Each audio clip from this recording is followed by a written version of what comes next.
नमस्कार माझ्या बंधू आणि भगिनींनो, जे कोणी हे माझे व्हिडिओ पाहत आहात त्यांच्यासाठी माझ्या चॅनलवर स्वागत आहे। आजची ही रात्र सामान्य नाही। जेव्हा सूर्याचा प्रकाश तीक्ष्ण होतो, जेव्हा चंद्र स्वतःचे अस्तित्व पूर्णपणे मिटवून टाकतो आणि पृथ्वीवर फक्त आणि फक्त अथांग काळोख पसरतो, तीच ही अमावस्येची भयानक रात्र।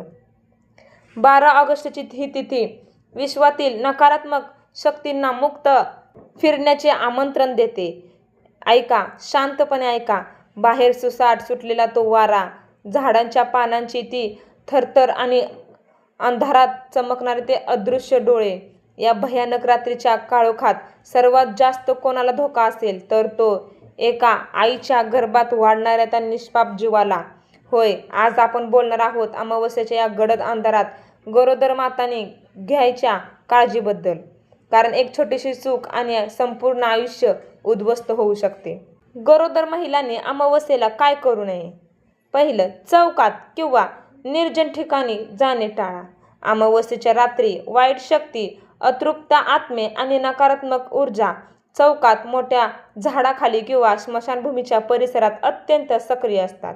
गरोदर महिलांचे शरीर या काळात संवेदनशील असल्याने या शक्ती त्यांच्याकडे त्वरित आकर्षित होतात।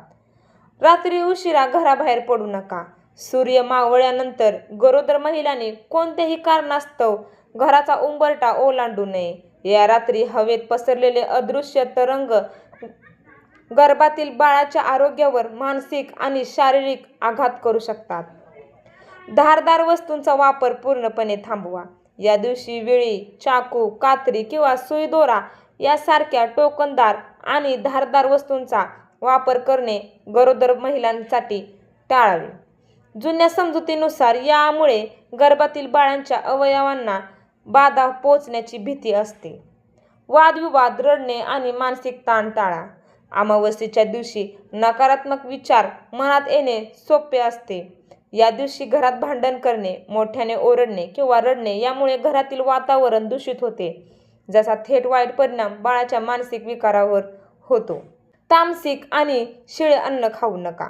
या रात्री घरात मांसाहार, अतिमसालेदार किंवा शिळे अन्न खाणे टाळावे।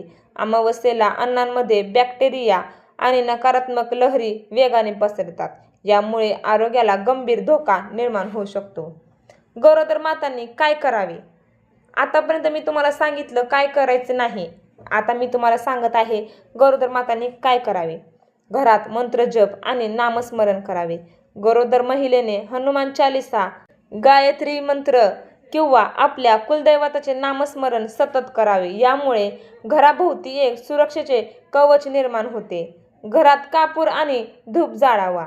संध्याकाळी घरात भीमसेनी कापूर किंवा गुग्गुळाचा धूप फिरवावा, ज्यामुळे नकारात्मक ऊर्जा नष्ट होते।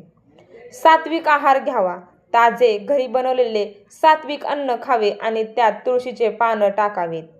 या सृष्टीच्या गर्भात जितके अमृत लपले आहेत, तितकेच भयानक विषही अस्तित्वात आहे।